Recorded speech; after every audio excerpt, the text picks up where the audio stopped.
ముల్లోకాల్లో తొలి పూజను అందుకునే ఆది దేవుడు వినాయకుడు. ఏ పని మొదలు పెట్టినా ముందుగా వినాయకుడికి భక్తితో నమస్కరించి తొలి ప్రవేశిక. పాండవ మధ్యముడు అర్జునుడు. అర్జునుడి కుమారుడు అభిమన్యుడు. అభిమన్యుడు కురుక్షేత్ర యుద్ధంలో మరణించాడు. అభిమన్య ఉత్తరల కుమారుడు పరీక్షిత్తు. పరీక్షిత్తు కుమారుడు జనమేజయుడు. జనమేజయుడు మహాయజ్ఞం చేస్తున్న సమయంలో అక్కడకు దేవతల సునకం అయిన సరమ కుమారుడు సారమేయుడు వచ్చి ఆడుకోసాగాడు.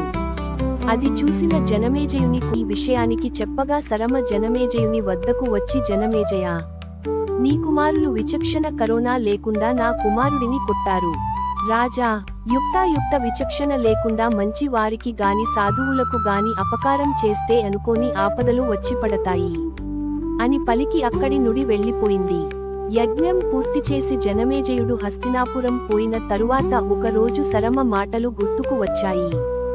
జరిగిన అపరాధానికి పరిహారం జరపకపోయినట్లయితే సమస్యలు ఎదురు కాగలవని భావించిన జనమేజయుడు తగిన శాంతి చేయడానికి తగిన ముని కొరకు అన్వేషిస్తూ సుతశ్రవణుడు అనే మునిని కలుసుకుని నమస్కరించి మీ కుమారుడైన సోమశ్రవణుడిని నాకు ఋత్విక్కుగా పంపించండి అని ప్రార్థించాడు. అందుకు సుతశ్రవణుడు అంగీకరించి తన కుమారుడిని జనమేజయుని వద్దకు పంపాడు. జనమేజయుడు అతడి సాయంతో అనేక పుణ్యకార్యాలు చేశాడు. ఔనకుడు నైమసారణ్యంలో సత్రయాగం చూస్తున్న సమయంలో అక్కడకు రోమహర్షుని కుమారుడైన ఉగస్రవసుడు అను సూతుడు వచ్చాడు. సూతుడు తనను తాను మునులకు పరిచయం చేసుకుని తాను పురాణకథలు చెప్పటంలో సిద్ధహస్తుడినని చెప్పాడు. అక్కడ ఉన్న మునులు పుణ్యకథను వినాలని కోరికను ఉగ్రశ్రవసువునకు తెలిపారు. ఉగ్రశ్రవసువు వారికి ఒక కథ చెప్పటం ప్రారంభించాడు.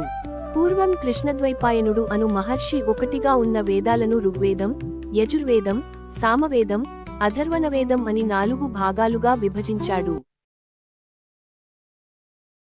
బ్రహ్మదేవుని అనుమతి పొంది అష్టాదశ పురాణాలను, భాగవత కథ అను ధర్మశాస్త్రాలను, రాజవంశ చరిత్రలను, ఇతిహాసాలు మొదలైన రచనలను చేశాడు. ఈ మహాభారతం గ్రంథాన్ని ధర్మజ్ఞులు ధర్మశాస్త్రమని, ఆత్మజ్ఞానులు వేదాంతమని, నీతి కోవిదులు నీతి శాస్త్రమని, కవులు మహాకావ్యమని, ఇతిహాసికులు ఇతిహాసమని, పౌరాణికులు పురాణమని, లాక్షణికులు సర్వలక్షణ గ్రంథమని అంటారు. ఈ మహాభారతాన్ని చెప్పుటకు దేవలోకంలో నారదుని, పితృలోకంలో దేవలుడిని, గరుడ, గంధర్వ, యక్ష, రాక్షస లోకాలలో చెప్పుటకు సుఖమహర్షిని, మనుష్యలోకంలో వైశంపాయుని నియమించాడు. వైశంపాయుడు జనమేజయునికి చెప్తుండగా నేను విని అది మీకు చెప్తున్నాను.